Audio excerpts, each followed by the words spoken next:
You know, we're talking about $2.5 billion of money. Well, what's $2.5 billion? What's $1.2 trillion of deficit that we've doubled under the Liberals? What does that mean? Oh, it's just money. It's just taxpayers' money. It just puts it upon our children and their children, Who cares? That's the attitude we're getting from this group. And you know what? Why am I passionate about this? Is because they're trying to ram through this bill, which we do.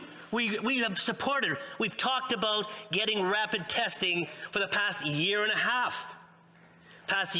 We've been bringing this forward. And now they're patting themselves in the back. Look, we're getting all these rapid tests. Well, they're not very rapid on getting the rapid tests, Mr. Speaker. Pretty slow, you ask me. And more than just slow, and it just isn't the rapid tests. And we need to examine this. How about vaccinations?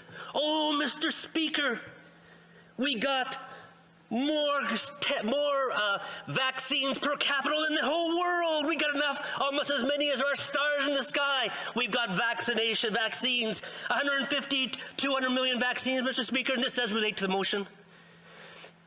200 million, doesn't matter, we're paying twice as much as the Europeans, or 50% more than the Americans. Well, that's just taxpayers' money.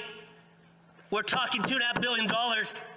What are we getting for that? Don't Canadians deserve to see what's in there? No, Mr. Speaker, this is an emergency. It's an emergency. We gotta pass this forward. Well, these things are serious. They've been serious for a while. But this is how they work. This is how this party works. That side, supported by our friends at NDP. So I think this is serious. And I think Canadians have a right to know.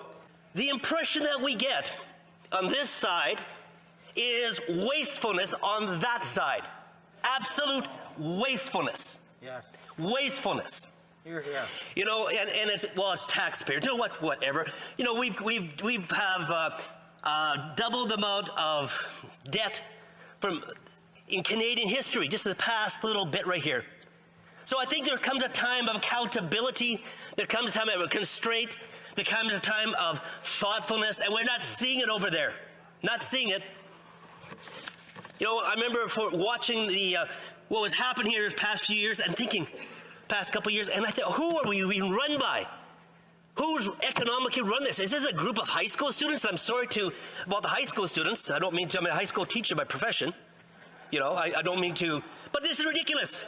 Oh, maybe we shouldn't be sending these checks to foreign addresses. Maybe we shouldn't, we're going back to high school students, be giving, tens of thousands of dollars to students that have maybe made $5,000. Maybe a bit of thoughtfulness would have been helpful for Canadians, because you're putting us into bondage, members.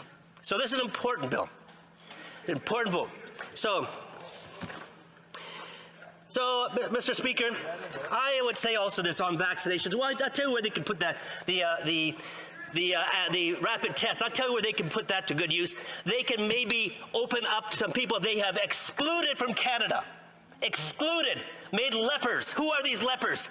The people that are unvaccinated, which happens to be, according to their report, about 20%, maybe more, of the population. Excluding, maybe you can use them so they can travel. That was a conservative position. You know, how about letting people travel? In British Columbia, you know, whoever we're at right now, well, first of all, 20% of the population of households have had COVID in the past month and a half. We're talking millions of people. It's all over. It's endemic. So they're saying, forget about testing, treat it like you got to have a flu or cold, stay at home. Now, I know hundreds of people that had COVID. I had COVID 3 weeks ago. My wife also. So it's real. And I know people have died from it. Not saying that we don't need rapid tests. I'm just saying that we need to show a little more thoughtfulness and respect to Canadian taxpayers. Thank you, Mr. Speaker. Questions and comments. Questions et commentaires. The honourable member for Winnipeg North. Yes, thank you, Mr. Speaker. I must say it was entertaining. At the end of the day, you follow the debate of the Conservatives today, and you got to figure, where are they on the issue of these tests? You got some members that stand up and they ridicule it. It's almost as if they don't believe that rapid tests play any valuable role at all in society. And why are we spending this money? Then you get other members that stand up and say, well, I'm going to vote in favor of this legislation. I guess the question to ask the member is he going to be voting in favor of the legislation? Is he against the legislation? Where is the Conservative Party today, Mr. Trump? I mean, to the member. The honourable member for Pitt Meadows, Maple Ridge. You know, honestly, we're with Canadians. We're with Canadians. We're concerned about their health.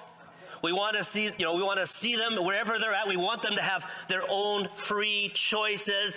My body, my choice as far as vaccinations. And not treat them like they're idiots. Not treat them like they're white supremacists. They're not. They're Canadians. Thank you.